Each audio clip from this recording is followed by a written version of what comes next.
from LA, my dear friends. This is Daisuke, and I very much hope that this video finds you well and in very good spirits wherever you are in the world. And today I would like to continue on and indeed conclude our discussions with respect to a brilliant Blu-ray set that was released by the Criterion Collection earlier this year in 2023. It's given collectively spine number 1189, and it is this set, which is Bo Widerberg's New Swedish Cinema. And over the course of a number of videos, we have been discussing each of the films that can be found in this set. So those being The Baby Carriage and Raven's End and Elvira Madigan and Odalen 31. And we had a number of supplements that accompanied those, which were also part of the discussion. But we have these four films that make up this brilliant set, each on a Blu-ray disc, 4 Blu-ray discs total. So I'd like to conclude our discussion with this set with some other points, aspect about the presentation and the packaging and the essay and the booklet, and some other points as well to conclude our video discussion about this. I must say just from the top that this has afforded me the opportunity, the wonderful opportunity to become introduced to the world of Bo Widerberg. I had seen, for example, Elvira Madigan before, but I admit that my exposure and my knowledge base with regard to the films of Bo Widerberg was and is very limited, and so my knowledge base is very shallow indeed. So with that consideration in mind, it's sets like this one that really helped to introduce me to yet another aspect of cinema, namely Bo Widerberg's cinema journey, as the saying goes. And so this is not, I understand, a complete filmography take on the cinema of Bo Widerberg. We're not getting all of the films directed by him, and indeed, when we had, say, the one of the supplements being the interview with filmmaker Ruben Östlund, there were references in that interview made to other films such as Love 65, The Man from Mallorca, etc., and those aren't included here as part of the set. But seeing that interview and seeing those clips or stills make me want to see those films, makes me so curious as to other films on the horizon of a Bo Widerberg cinema journey. So this has been an incredibly exciting entry point in many senses of that phrase. And also it's been very exciting because of the films themselves. I mentioned the watch of Elvira Madigan, which was a rewatch for me, but to see it again in this context and to learn more and to really get a sense of this film in the context of Bo Widerberg's career as it's expressed and discussed in this set really was eye-opening and very challenging, and quite a stunning experience indeed. That is a film that's a classic for many reasons, and it's so emotional, and it has so many high points of hope, and there are so many potential low points of tragedy and despair, and all the while being this beautifully photographed film with excellent performances through and through. So Elvira Madigan is being in many ways a type of standout set in a set which has, I think, standouts all throughout it. And so I mentioned watching for the first time the other films, The Baby Carriage. This was a stunning eye-opener in the currency of, say, modern-day living in the early 1960s with the Ingrid Tolberg character front and center there, and this type of clash or the possible interpretations of a tension between two varying aspects or a peaceful coexistence as a maybe transcending that which is the social political issue of the current day, and brilliantly conceived picture in many senses. So what a wonderful start to this journey, which then continues on with Raven's End, which is also a first time watch for me. And that also was so captivating, so real, and so much filled with feeling, and the accessibility of the world, with also aspects of history that are part of its say coming of age drama that is so multifaceted, and then I touched upon Elvira Madigan, and then going to the fourth and final film in the set, Odalen 31, which is such a towering achievement, so shocking, so provocative, so eye-opening, stunning, and brilliantly conceived, as they all are. Thanks to, in many parts, like the photography and the performances, and again, the aspect of tensions, the sustaining of dramatic tensions of varying aspects that can either clash with each other or find some kind of possibility of integration with each other. I think that's the dynamic that is at the heart and center of each of these films, while maintaining a sense of intimacy and close distance, a closeness that is a rejection of a type of distant, a wide expanse of distance between the viewer and the spectator in the film, but rather creating a shortness and a closeness, which has the capacity of a high degree of accessibility in these worlds that are at the same time very much of a time and place that is removed from 2023, from a certain point of view. But it's that closeness that also reminds us that perhaps there is also a closeness in spirit and social, political, and cultural currency that makes these films very, very relevant to the time that at least I'm watching them. So that type of brilliant, almost circuitous way of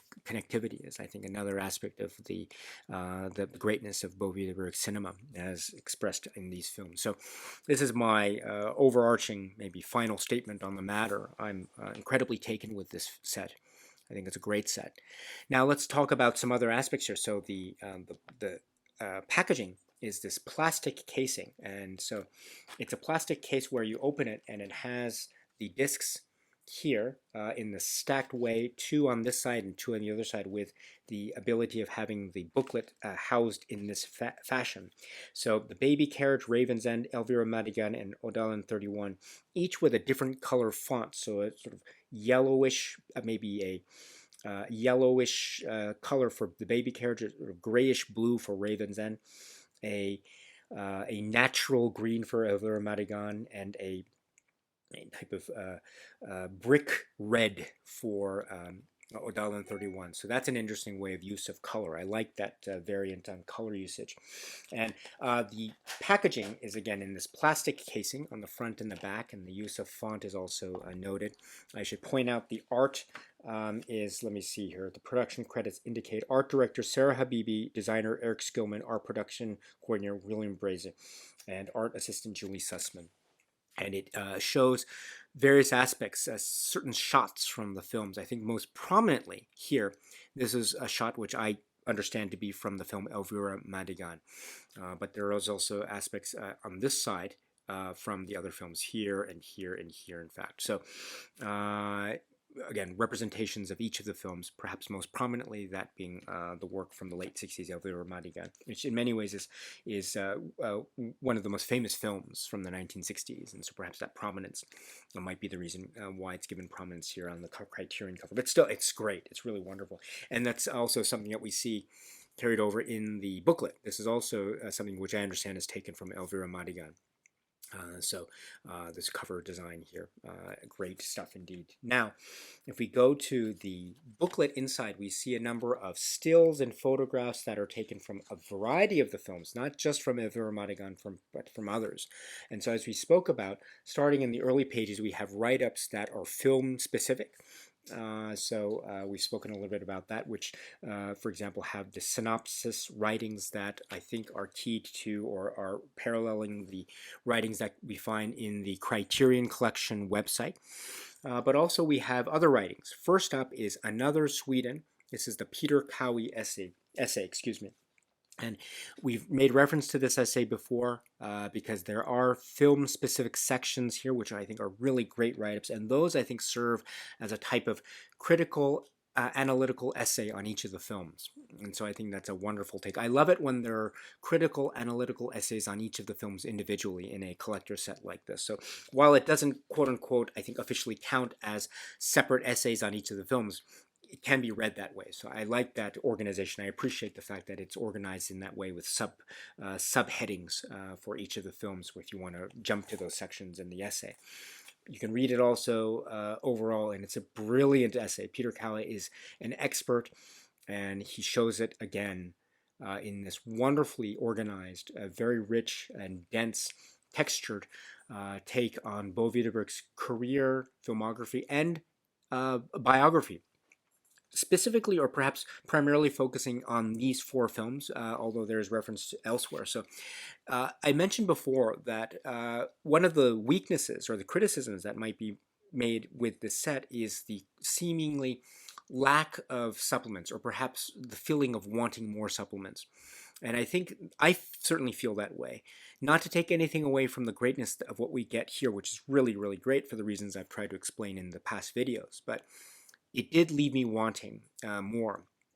It would have been great to have commentary tracks. We don't get those, unfortunately. It would have been great to have maybe feature-length documentaries about Bo Widerberg's life and career. We don't quite get that. We get some aspects, but we don't get it quite there. But we do get that with the Peter Kalle essay, including aspects of Widerberg's personal and family life, which I think we've seen glimpses of that in some of the 60s interview excerpts, for instance, with his daughter, etc.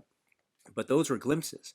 Here we get a sense of his family life and his, say, personal life, and how, and it's mentioned here because it does go towards perhaps providing yet another potential reading into the Widerberg canon, at least shown in a number of these. For example, The Baby Carriage, for example, Raven's End, Elvira Madigan. That's for their I mean, all the films, Odala 31, they have, in one form or another, the intimacy of relationships and decisions, life decisions that need to be made, and how those relationships may or may not be affected by them. And so there's a lot, I think, of the potentially personal, not to say that it is direct autobiographical takes, but there are aspects that I think could help to further inform our readings of these films when we understand Bo Widerberg, the life and the filmmaker and the human being. So those details do emerge in the Peter Kalle essay, I think, in the context of, again, a further informing or reading of these films. So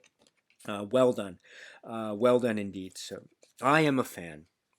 My recommendation, of course, is to watch the films first, and then you can read the essay, because they do go into some specifics about this. So, but once you've seen the films, go to the essay. Again, it really covers many of the points that, again, maybe the supplements may have only begun to address. We have this great supplement to the supplements, in a manner of speaking. It's also a great essay in its own right, and a wonderful, wonderful essay, one of the best this year. But that's not all, because we also have a writing which is described as From Bo Widerberg's Manifesto. And this is selections and commentary by Martin Blomqvist. Excerpts translated by Eric Ern and John Milne. And so we have some discussion points here about a varying range of topics, for example, about quote-unquote the concept of realism, or on something that's been mentioned as well in, say, the Ruben Östlund interview, references to the French New Wave, and also references to Ingmar Bergman, who's also mentioned in that interview, and also is a contemporary in terms of 1960s filmmakers. So, and also a filmmaker that we understand that Bo Widerberg discussed and engaged with during his time as a film critic as well. So great writing. This is a really fantastic writing, and this is the reason why booklets like these in the Bo Widerberg's New Swedish Cinema are stellar. This is a great example of this. I love this. I love this insight into Bo Widerberg's approach here. That's translated here. Again, I have no frame of reference in terms of my own experience with Bo Widerberg, so reading this was a true delight and very insightful and wonderful compilation. So please check that out if you can. The brilliance of this booklet. Again, I cannot sing the praises of this enough. This is a really wonderful, splendid booklet. So this is the set here. Maybe some other very minor points to make. It would have been nice. I'm a fan of the. Individual spine numbers for films in collector's sets. So I would have liked to have seen each of the films given its own spine number. I do enjoy that. I think we haven't seen that lately with collector sets, so it might be nice to see that reintroduced. Also, I always enjoy the packaging where it's like a digipack and we have each of the films with its own individual sleeve. I think we saw that, for instance, with a recent re-release of films from the filmmaker Buñuel. Which could be said to be a callback from how they were released earlier, so in the collection's history. But we haven't seen that lately. It would have been nice to have seen the films arranged with individual sleeves, and again, more supplements and commentary tracks. That would have been really wonderful. But those criticisms notwithstanding, this has been a true delight and eye-opening experience for me. And a wonderful introduction for me into the world of Bo Widerberg, making me want more, making me so curious for more, and also making me want to revisit these films, which I have. I've already revisited these films a number of times already, with a little bit of time in between, but still eager to watch them again. I'm eager to watch them again right now, in fact. They are that exciting and that thrilling, and so thought-provoking and challenging and striking and shocking and beautiful and gorgeous and romantic and just filled with a lot of magic and despair. The whole breadth of the human heart mapped out, the human experience and the scope thereof embodied in these examples, these 4 brilliant examples of the films of Bo Widerberg's New Swedish Cinema, right here in this great set. If you haven't watched these films, now is your chance, because they look and sound great, and they are truly captivating and mind-blowing and unforgettable. If I were to then end here on this note, again, I'm not so comfortable when it comes to ranking the films. I know it's a little bit of a difficult exercise for me, because I'm not so good with my choice, because I end up changing my mind on a given day or depending on my mood. But if you had to ask me now, and again, there are 4 films. Not to take anything away from number 4, I would say it's really, really close. But if I had to rank them, I think I'd rank them in order of the chronology. So number 4 is, for me, The Baby Carriage. It's a great film, by the way. It's really great. But if I had to choose, it would be number 4. And then number 3 would be Raven's End. Again, oh, it's so great. And a different day, it might be number 1. But here it's number 3. Number 2 is Elvira Madigan. And then number 1 is Odalen 31. For the reasons I tried to explain in the previous videos. It's just, there's something of a shock and awe aspect combined with the breathtaking beauty that is a stunning combination, a stunning contradiction indeed. So that, I think, if you had to ask me now, is probably my number 1 favorite in the set. But it's a close call. It's a really close call. They're all great. So this is the set for me. My experiences with this great set released by the Criterion Collection earlier this year, and it is Bo Widerberg's New Swedish Cinema. Alright, my dear friends, so that's it for now. Thank you so much for your time. Thank you so much for allowing me the opportunity to discuss this Blu-ray set. It's been really, really fantastic. Thank you so much. I'm truly honored. And so with that, my dear friends, let us end it now, but we will see each other again, I hope, in the next video. So until then, my dear friends, please continue to be happy and healthy and well, and please keep on watching a lot of great movies, including the films of Bo Widerberg, including the films found in the Criterion Collection, and beyond. And beyond. So until the next video, my dear friends, stay strong, stay safe, and cheers.